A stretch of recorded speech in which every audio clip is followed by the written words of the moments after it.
दुई दिन माया लाइदिउ न के छ र दुई दिन माया।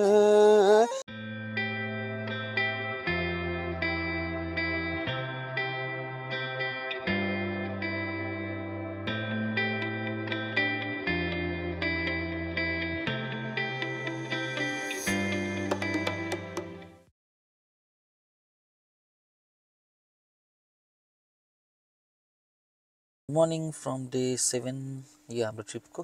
आज पनि हामी कन्याममै छौँ। अहिलेको टार्गेट भनेको हामी सुरुमा पाथिभरा मन्दिर जान्छौँ, सानो पाथिभरा। त्यस पछाडि चाहिँ फर्केर यहाँ आएर एकछिन फेरि काम गरेर अनि तराईतिर झर्छौँ र हेर्दै जाउँ पाथिभरा मन्दिर। एभ्री टाइम म यहाँ आउँदा चाहिँ निस्किरहेको हुन्छु, त्यही भएर आज पनि त्यो कुरा नछुटाउँ भनेर निस्किँदै गरे हो।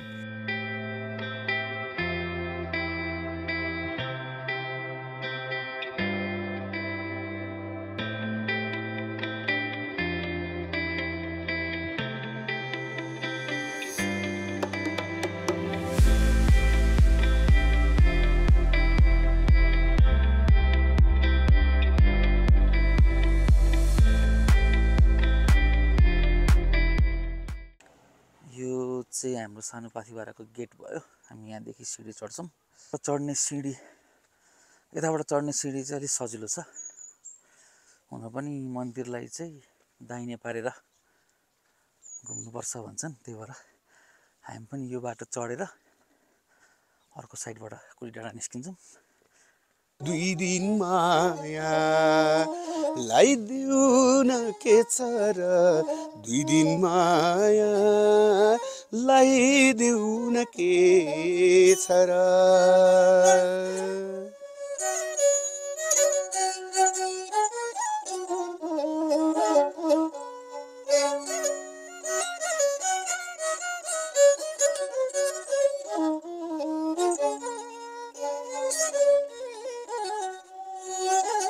उकाली ज्यानको तो एक्लो बर छोइदिने कोही छैन।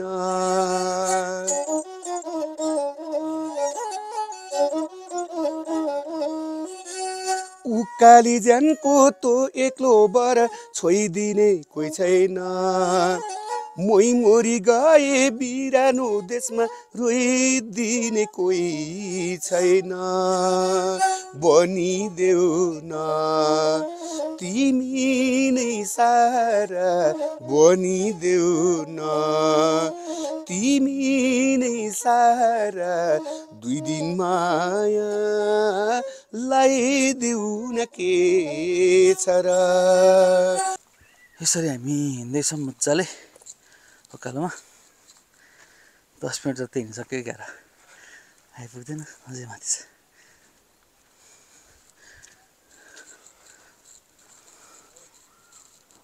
यहाँ चाहिँ मर्मत भइरहेको रहेछ, बाटोको बनिरहेको रहेछ भनौँ न। र अहिलेको लागि चाहिँ यो सर्टकट लिनुपर्ने जस्तो रहेछ। यस्तो अप्ठ्यारो सर्टकट त होइन। यो सबैतिर बाटो अलिकति सहज बनाउने क्रममा चाहिँ यहाँनिर एक दुईवटा सर्टकट्स लिनुपर्ने रहेछ। यहाँ पनि मोस्ट लाइकली राइट साइडतिरबाट जानुपर्ने होला। अब त हामी आइपुग्न सक्यौँ। लगभग 15 मिनट जस्तो हिँडेपछि चाहिँ हामी पाथिभरा देवीको मन्दिर आइपुग्यौँ। यहाँ पनि कन्स्ट्रक्सन वर्क धेरै भइरहेको रहेछ। 10 देखि 15 मिनट हिँडेपछि अहिले चाहिँ हामी पाथिभरा मन्दिर, पाथिभरा देवीको मन्दिर छेउमा पुगेका छौँ। अब यहाँ बसेर एकछिन हामी दर्शन गर्छौँ अनि अगाडि बढ्छौँ।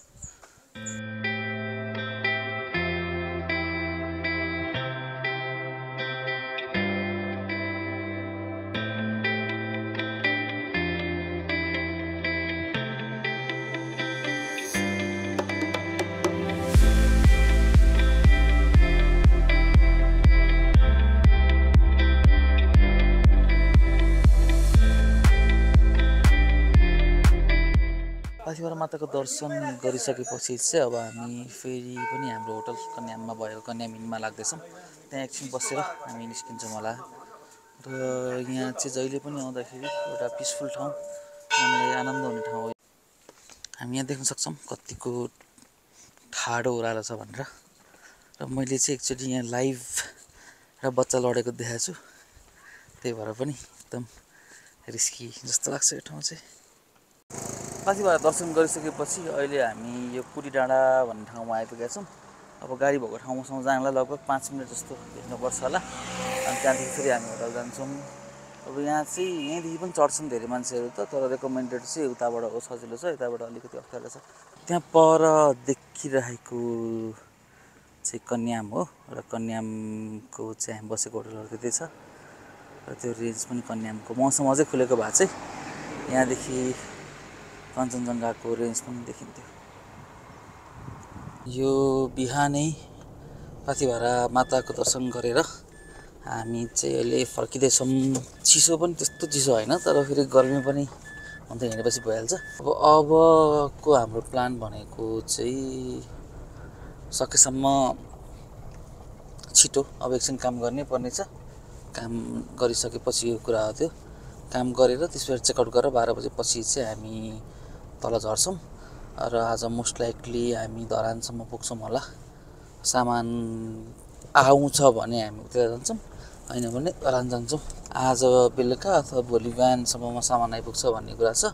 अब आज बेलुका आयो भने त हामी आज बेलुका नै जोगबनी जानुपर्ने हुन्छ, होइन। फेरि बेलुका कति बजीसम्म मात्रै इन्ट्री होला जोगबनीको, त्यही भएर सोचेर टाइम हेरेर जानुपर्ने छ। बाटोमा यो एउटा जोरबा क्याफे भन्ने रहेछ, अनि हामी एकछिन यो ठाउँमा चिया खानलाई रोकिएका छौँ। यो चाहिँ हर्कटे पुग्नुभन्दा 2-3 किलोमिटर यता छ।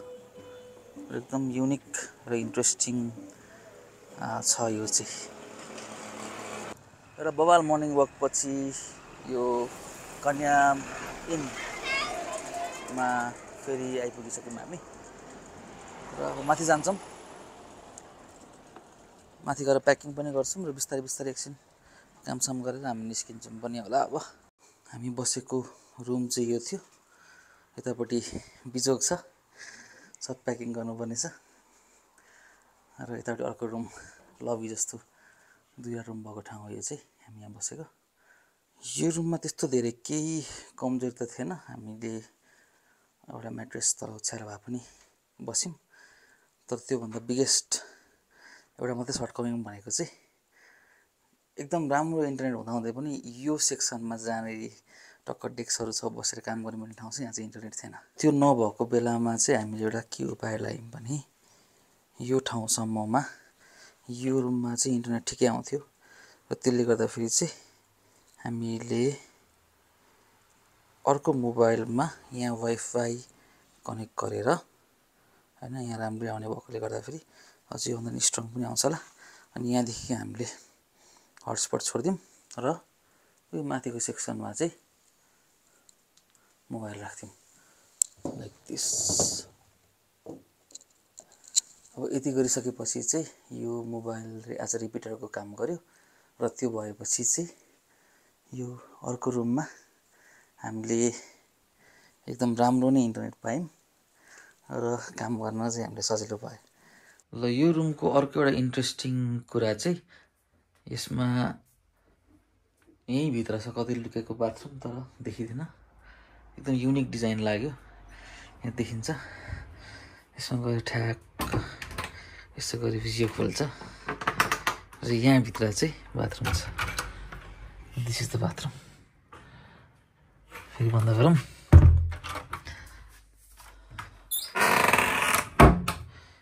कहाँ आयो? देखिन्छ त? देखिँदैन।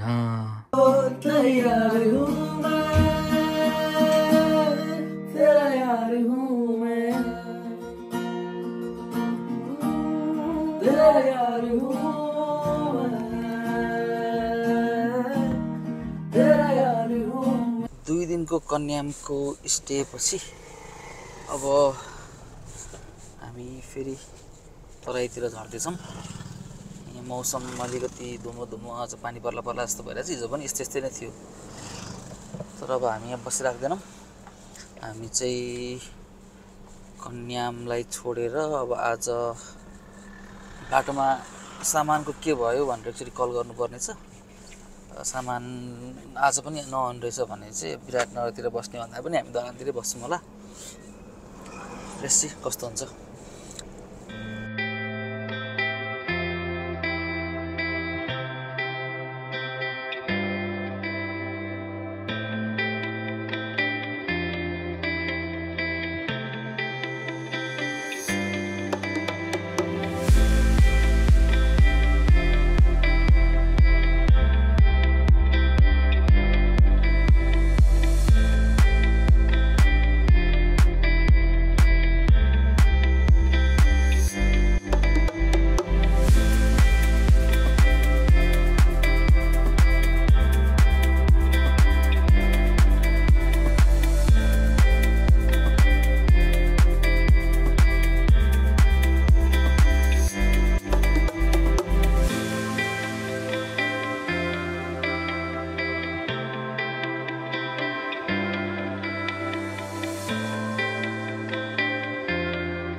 This is Budhbare Jhapa. हामी लगभग 1 घन्टा जस्तो पछि चाहिँ अहिले बुधबारे आइपुगेका छौँ। अझै पनि हाम्रो यात्रा अगाडि बढिरहेको छ। आजको डेस्टिनेसन धरान र हाम्रो एस्टिमेटेड टाइम भनेको लगभग 6 बजे। भर्खरै हामी चाराली आइपुग्यौँ। अब यहाँदेखि राइटतिर फेरि इस्ट वेस्ट हाइवे सनक कनेक्ट भइसक्यौँ। अब हामीले यसको साथसाथै मेची हाइवेलाई पनि बाई बाई गरिसक्यौँ। यहाँदेखि फेरि पनि इस्ट वेस्ट हाइवे और एसएन हाइवे पनि भन्छ यसलाई। एसएन हाइवे कथा सुनाउँछ एकछिनमा म के हो खासमा। अहिले हामी यो बितामोडको भागबाट नि आएको छौँ र यहाँ इन्ट्रेस्टिङली एउटा अर्को अफरोडरको छेउमा हामीले गाडी पार्क गरेका छौँ र यहाँ सर हेर्ने हो भने दिस इज एन एडभेन्चर गाडी होइन। खतरा छ, म्यान्चेस्टर सिटी पनि रहेछ, त्यो पनि रहेछ। तर त्योभन्दा नि इन्ट्रेस्टिङ के हो भन्दाखेरि दिस बिलोङ्स टु एनए। अब के भन्ने भन्दा बढी होइन, एनएको रहेछ। जिङ्गुवा चालक म, 4 wheel drive, modified, first aid box at the top, xenon. So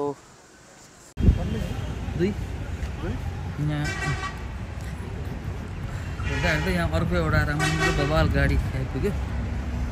this is Ford Raptor.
अहिले काने पोखरी भन्दा अलि अगाडि छौँ। यो चाहिँ मकै खाने ठाउँ र यहाँको मकै चाहिँ यो बाटो हिँड्दाखेरि सकेसम्म मिस नगर्न नै सजेस्ट गरिन्छ सबैलाई। र हामी मकै खाएर हामी बिस्तारै अगाडि बढ्छौँ। र यहाँनिरको मकै खाँदै एकछिन रेस्ट गर्ने ठाउँ जस्तो हो यो चाहिँ।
हामी भर्खरै इटरी क्रस गऱ्यौँ। इटरीमा एकछिन रोकिएर सामानको स्टेटको बारेमा पनि बुझ्यो अब लगभग 5 बज्न लागिसकेको रहेछ। अहिले बेलुकासम्म आए पनि अहिले लिन जान्छ नपाइने भयो होइन।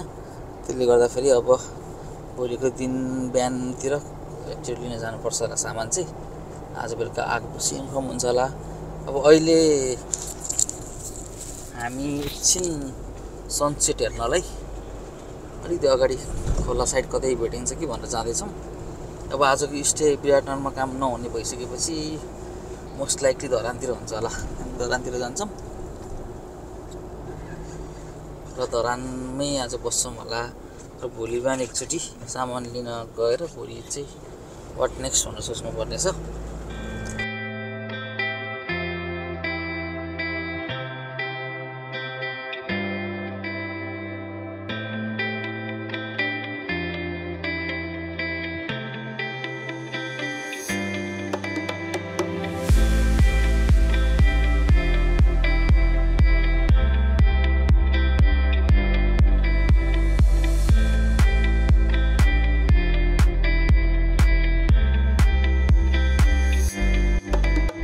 यो चाहिँ रामधुनी भन्ने ठाउँ हो गाइस है। एकदम धार्मिक दृष्टिकोणले एकदम रामधुनी एउटा त्यो पहाड छ नि भाँचेको, त्यो चाहिँ यहाँ छ।